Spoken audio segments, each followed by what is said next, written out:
It is a lot of work and it's been a labor of love. But the Delaney Museum at Beck, from the day I got to Beck, I've been trying to get this thing done. Literally, I got to Beck and there's a house right next door to Beck. So you've got the Beck house built in 1912. There's this house right next door built in 1910. I don't know anything about the Delaneys when I get to Beck, except that there's an eyesore right next to me. And I got flagrants. I got a lot of bad activity going on, and I don't know what to do with this. And I thought, well, I need to find the owners so we can figure out what to do with this. I should say that before I came to Beck, I was on the board of directors for Beck some years before. I was also a consultant for Beck, so I wrote a lot of grants for Beck. I had written a grant for Beck before I came for them to purchase some property on the other side to expand the campus.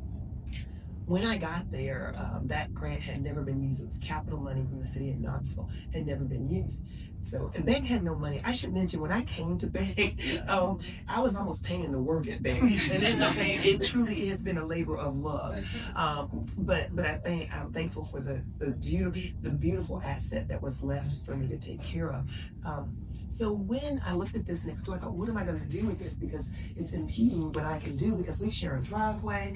You know, there's a lot of activity going on. So I went to inquire about, how do I secure this home just so I can clean it up and board it up and what have you. And they said, well, it's the Delaney, property, and you're probably never going to be able to buy that.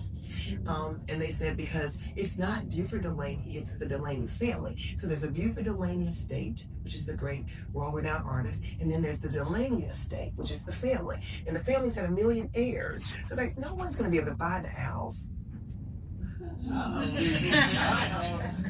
No one can buy it. People have tried to buy that house. Nobody can buy it. There's heirs all over it. And you're just not going to do it. I said, listen, you don't know who I am, who I serve.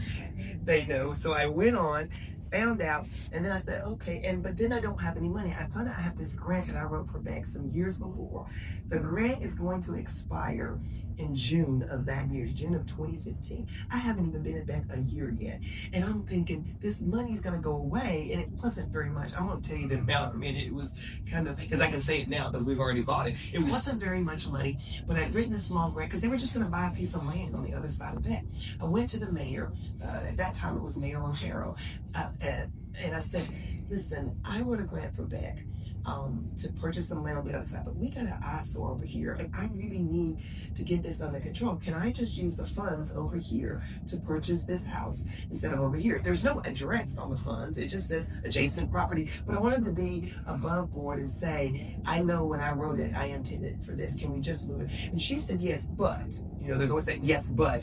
She said, yes, but you have until June 30th to do that, and it's going to expire. I'm telling you, less than 5 months to buy a house that nobody for years could buy, and with no money, really.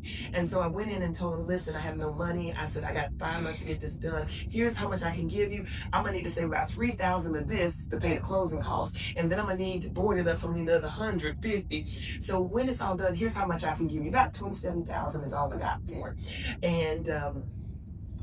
And they just kind of looked at me. Well, we can't do it yet. I know you want to negotiate, and I'm a banker. I know you're supposed to negotiate. That's what we do. You can't negotiate. You're going to have to take it. And I'm going to have to hurry up and get this closed because I'm going to lose it. We closed that about 2 weeks before.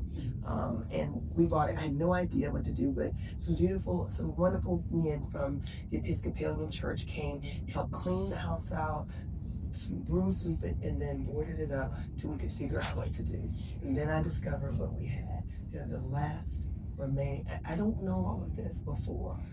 We have the last remaining ancestral home of world-renowned artists, Buford and Joseph Delaney. I am blown away. So what do?